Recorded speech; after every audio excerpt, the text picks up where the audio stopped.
Quick snap. Hey guys, wanted to talk about using power in multiple ways from multiple formations. I'm going to start off just talking about how we use power in our base install. We are a balanced single wing team, and we snap the ball directly to our halfback. Our quarterback gets up there and lead. If that's not something for you, I guess I understand. Bottom line, our quarterback just sets a moving basketball screen most of the time. So our beast or our lead power, power is power. I'm going to focus more on using it in multiple ways than the actual blocking, but we've got front side corner, wing blocks corner on a sweep type look. We start off teaching our tight end to arc. What that lets us do is if we run a formation without a tight end, we're still going to be blocking up power. I think it's easier to eventually teach that tight end to down block and double team afterwards. We are trying to get doubles, so we're both going to take down steps, and we're going to double a 3 or a 2 technique there with eyes to that backside backer. We're only coming off that if that backer tries to run through the A gap, or if we just get so much wash that 3 pinches across and becomes the guard's down block, the tackle will climb to that. Center's got his on and away block. We're skip pulling with the guard, and then we're scooping and hinging that backside tackle. Split end can do something like sit down on a hitch. Kick out by our blocking back or fullback. Quarterback is right here. He is leading up and going to get shoulder to shoulder with that guard, get a bonus blocker, direct snap. Halfback takes it, running back takes it, and he's aiming for B gap. So that's our day one install with our power. Now we can quickly start making some adjustments to the power. If we get a situation where we want to get the kick out to be outside the tight end, we don't want the tight end to be the kick out block, we want the fullback to kick out one man wider, we call power down. And if you're somebody that doesn't want to get the quarterback up there blocking, the next option is to just do a regular power down. H power down is what we'd call it, where we got our down block, down track, there's our double team. A lot of times the team that plays a 2, that 2's pinching, or maybe you got a 2-eye, a 1 technique, gap down with the center, makes him block away. Guards skip pulling, first open window. If that team's decent, that open window is going to be right around there. Our fullback is on his kick out. We got our scoop hinge on the backside. Split end does something, and the wing again is selling sweep, blocking that corner, and you can simply hand off the power now to the H back. Quarterback can carry out some sort of fake or be checking that split end for some sort of throw. After that, we can start adjusting up that power, especially if we run the quarterback. That's why we have no problems having that quarterback block. We're going to run our quarterback in everything that we do. We've not had somebody so special throwing the ball that we feel like he can't be somewhat physical and a presence in the running game, especially if we get things blocked up well, which we did this past year. So next thing we can do, instead of that wing going out, we can start to get a little misdirection game going, where he comes in jet. Out on the perimeter here, we're going to have some lead blockers and the jet fake. And now we can still run power over there, because we still got our fullback. So most likely here, we're going with a power down. There's our tight end down. Now we got to go all the way back because it's 3-0-3. So we got 3 down blocks in a row. Skip pulling with the guard, first open window. Scoop hinge here with the tackle. Here's our kick out. Quarterback can take a little bit of a ride, step, and then come back and run the power there. And then lastly, and then power down. So the next thing we can do, we could have the halfback run a sweep path. And again, we've been talking about that wing selling the sweep block, so we can get the defense moving some. If they're too high, a lot of too high teams, they'd want to roll to this deep safety. would be keying that halfback in a lot of situations, because we do run some play action out there where he ends up on a wheel, and at bottom line, he needs to end up being married to what that halfback is doing a little bit. So if they're rotating off that flow, now we can essentially run power read without asking our quarterback to read it. So here's our down blocks. Actually, he should be working back, aiming for the backside linebacker on a little flatter down track. Again, we got to go 3 down blocks in a row. Get a kick out on the 9. Guards wrapping. Again, that tight end's expecting that backside backer on flow. There's our scoop hinge. And our split end does what our split end does. Quarterback, 1-step shuffle. Make it look like a power read, but we're actually kicking out the 6 technique and tucking it up with that quarterback. And then lastly, we can get into our power read game. Could go power read with the halfback. This is definitely a spot. This is why we're teaching that arcing. If we got a 7 technique, that's a hard block for a tight end in most situations. That tight end has to be just a bigger, more physical kid, stronger kid than that 7 technique to get a down block there. And now the kick out would be messy if we asked the fullback to kick out. Who's the kick out guy? The first guy that shows. Well, that takes a lot of extra reps. It's easier. Let's arc the tight end. We're blocking sweep with our wing. That wing's job becomes really easy within our offense. We got our double team there to the backside backer, down block, fullback is now, he's not going to kick on power read because we're reading that 7 technique. So that fullback is also going to arc for the sweep. He'd have the LE defender. If the tight end, for whatever reason, doesn't get that stacked backer, that like 90 technique backer pinned, he's going to block that guy first. We got our skip pull and our scoop hinge. Split end, do what you do. Here's the sweep. Key thing on the sweep, I should draw that up a little more accurately. After I clear the quarterback, especially if I have the ball, I need to belly back a little bit just to make sure that 7 technique, or whoever we're reading, whatever technique that is, just to make sure he can't play both of us. Quarterback shuffle. That 7 technique goes out. He's tucking it up inside, running the power. That 7 technique steps down or upfield. He's going to hand it off on the sweep. And then lastly, a bit of a misdirection element, or at least some motion coming here. We bring the wing in motion quick and power read over here. Now, I don't love it when there's a 3 technique and that linebacker, so I'll show you one adjustment, especially when we get to film later. But there's our double team, the backside backer, down block by the center, pull and wrap by the guard, split end stalk blocks, or we're ultimately leading out here with the halfback, our normal running back. So you could go a push crack and put that running back on the corner. What we like to do, as opposed to that push crack, if we're not going to bring the sniffer over in a motion, so that way we can bracket that linebacker. I think that's really important on a power read, an option play where it could go inside or outside. That halfback's going to be up through the alley, and he's taking the first thing here because he's blocking for the sweep. So if that inside backer scrapes real hard, gets over the top after that 5 tech would step down and take the quarterback on the power, the running back can block the alley. We can block either of those.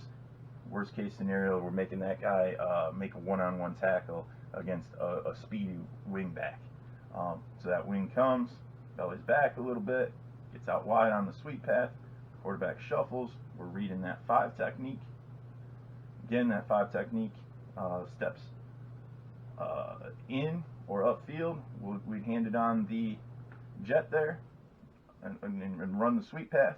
If that 5 technique steps out, quarterback's going to tuck it, keep it tight to the double team, and run the power read, run the power behind it. Just a few ideas, and we haven't really changed formations. And let's get into some film, take a look at all the different ways that you can utilize power and start moving some of these guys around and make sure the defense has to communicate and make some adjustments. First clip, we're running power, day one install. Our tight end is on an arch kick here. Our fullback will be kicking out the 5 technique. Everyone else is down blocking, backside tackle, scoop hinging. Quarterback is going to find the guard. They're going to both be up on first backer inside, and the wing is blocking the sweep out here. Get up in there. Quarterback sets a pretty solid screen, actually. And our running back, our halfback gets a 14-yard gain. End zone clip of the same thing. We do a nice job on our down blocks here. The tackles, down blocking, that might actually be a 3 technique. Let's go back. I'd call it a 2-eye. Yeah, it's inside the guard. Both are on flat down tracks. It's early. We want to make sure we pick up the linebackers with those down tracks. And nice big gain in the 4th quarter. Now this is powered down. Moving the fullback's kick out is now the 9 technique. Our tight end is going to be part of the down block. So everyone, center, guard, tackle, tight end to the right side is on down or gap tracks. Our guard skip pulling, wing is out on sweep, scoop hinge by that backside tackle, and again a direct snap to the halfback, the running back here. Quarterback gets up in there. Not as effective of a block. He probably thinks he got a knockdown there. And ball carrier gets one of our bigger gains on a power this year. Let's see the down blocks. Double team, that 5 technique actually does. It kind of stunts outside. Pre-snap, he lined up really as a 4-eye or a 3 technique. So that tackle starts to block him down after he adjusts out. Pretty good move by the running back in the hole. That backside backer, this is not maybe perfectly blocked. The tackle tight end double team should be working to the backside linebacker. We get a guard up on the play side linebacker here. We don't have that backside linebacker, but he doesn't make the fit in the tackle. So we end up getting a good solid gain. Now, adjustment to the formation. Instead of having our split end on the single side, we're bringing them over to the strong side. We're covering up our tight end. He is ineligible for a pass.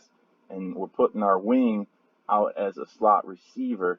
And what that's doing is taking the team that we were playing was playing their biggest, strongest, most athletic kid at this 9 technique, which was just ultimately we weren't going to kick him out every single snap all night. By doing this, it puts him in the apex. We get a kick out on the linebacker, and we go in for a touchdown against our rival Watervliet. You can see right now we ended up thinning that box.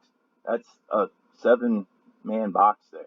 We've got a 5, a 0, looks like a 4.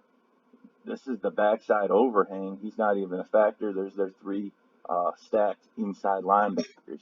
So we're in really good shape. Got numbers inside.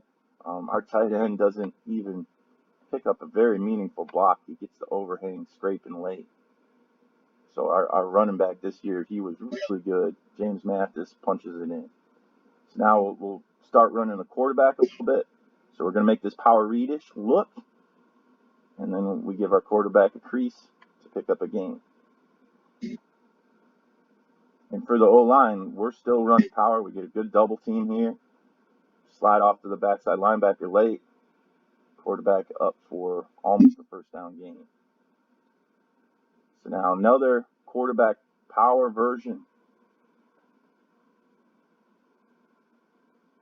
We're going to get a good double team here. We'll get a fullback kicking out, and our halfback here is a littler guy, but we're going to try and use him as a bonus guy up on the linebacker level.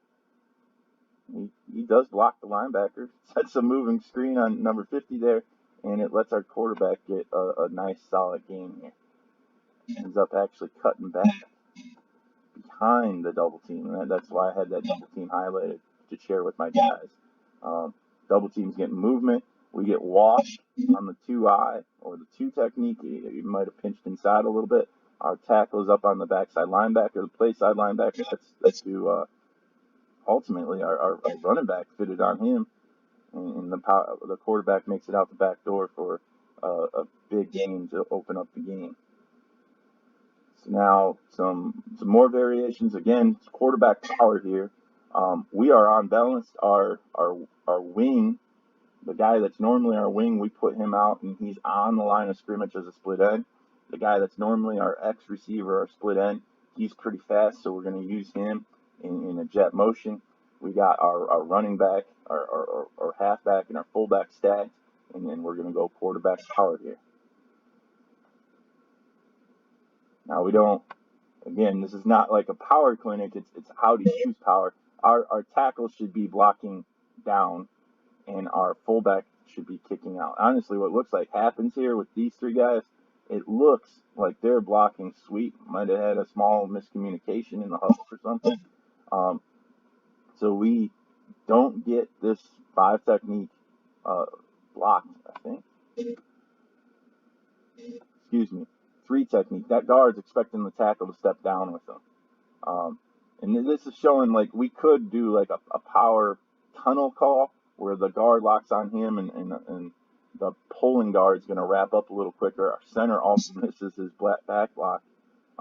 Not a well-executed play by any means, but the misdirection makes the box a little thinner for the quarterback. End zone clips super fast here. Again, we don't block this up well, but it's giving you more ideas to use and block power. It's incredible we got anything on that. Another option, we can hand the ball off to our wing is what we're going to do here.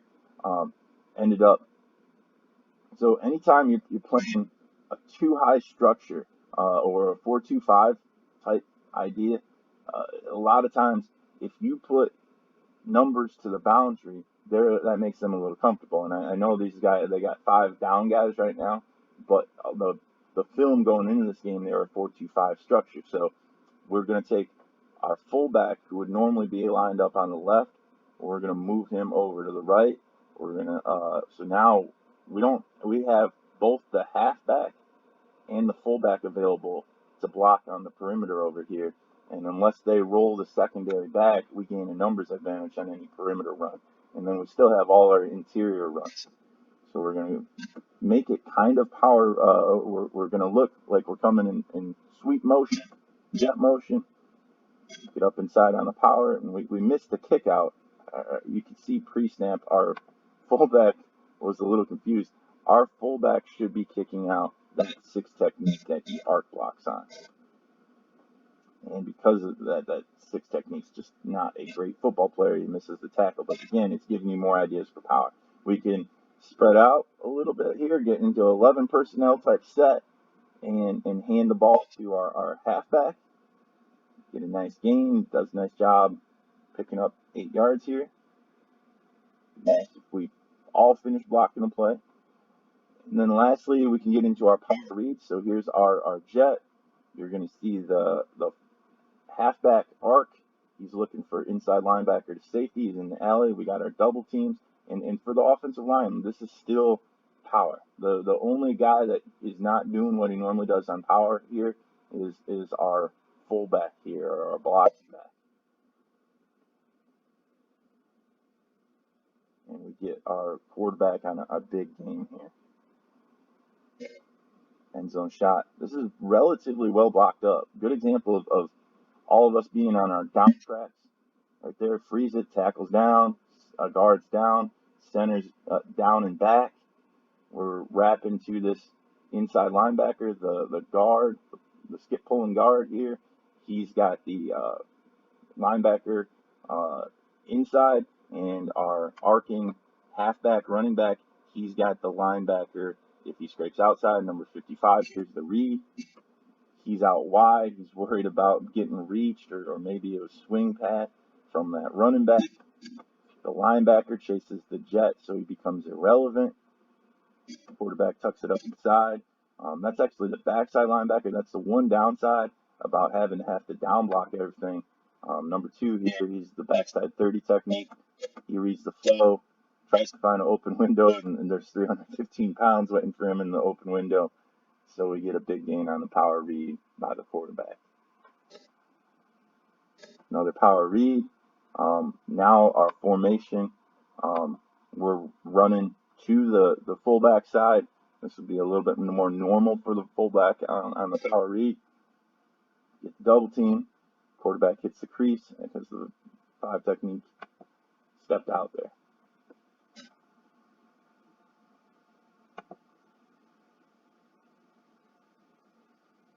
So now power read out of, again, that instead of running the power to the guy that's normally playing our wing back, we're going to straight up power read it here. We'll get 3 guys out on the perimeter. Real good example, again, of like running at a 4-2-5 structure, at least to the boundary side. 5 technique, deep safety, corner. Ultimately, this team, they were having trouble stopping us in the run game. I'm pretty sure this guy right here, on previous film, he was widened out, and the safety there was back further. So all they've done, they've moved their outside linebacker down here, and he's playing as a like 5 or 6 technique defensive end. So numbers out on the perimeter. You got our sniffer is outside the inside linebacker, pins him inside, and running back. If he'd be a little bit more confident, he'd get up on the safety faster. And he does a decent job there. And we pick up a good game. You can see him hesitating just a little bit. I'd like him to go. Make the picture clear for that running back, for that ball carrier, so he can hit it harder. Power read now, this is with the halfback as opposed to jet motioning someone. 5 technique steps out, guards up on the linebacker, and we hit a nice little 7-yard gain. Now this is extra fun. Ultimately we've got 3 receivers over here, and if you count the fullback, so we're going from a 3-by-1, and we're motioning. We're essentially getting back to 2-by-2, and the team's playing really far off with the safety. So we're going to have a great double team here by Davion and Trent. Guard pulls wrapping around. 5 technique steps out, just enough. Quarterback decides to tuck it. And a real great physical run to pick up a big 22-yard gain. Nice job by our guys finishing the play. And this is the last concept. I think you need to be very conscious at times of having one extra blocker anytime you're doing a power read or a power sling. So if we motioned the fullback across, he could bracket and have outside leverage on this inside linebacker. And then that deep safety back at 15, 16 yards isn't very relevant on this play, but we're going to go what we call power sling or a power toss. Ultimately, we're still blocking power. We're leaving the 6 technique, and we're kind of basically run a speed option type concept. Quarterback flips it out, and we get it to our fast guy out in space. Unfortunately, he was in the boundary side. And then, for fun, last clip, there's our big guard. It's his last game, his senior year. We put him back there. His buddy at tackle slides in. The backup tackle slides into the game. His buddy at tackle is going to wrap through. And the big guy's going to get a score on a 2-point conversion. And gotta love this. Get teammates celebrating it up. His buddy at tackle is excited. We got the big guy in for a score. Nice score by Cole there. Thanks for checking out this quick snap on Coaching Football with Brian Klee. Please follow me on Twitter at Coach Klee. Subscribe to the channel, Coaching Football with Brian Klee, by clicking down below. And if you have any further follow-up questions, email me at coachbrienklee@gmail.com.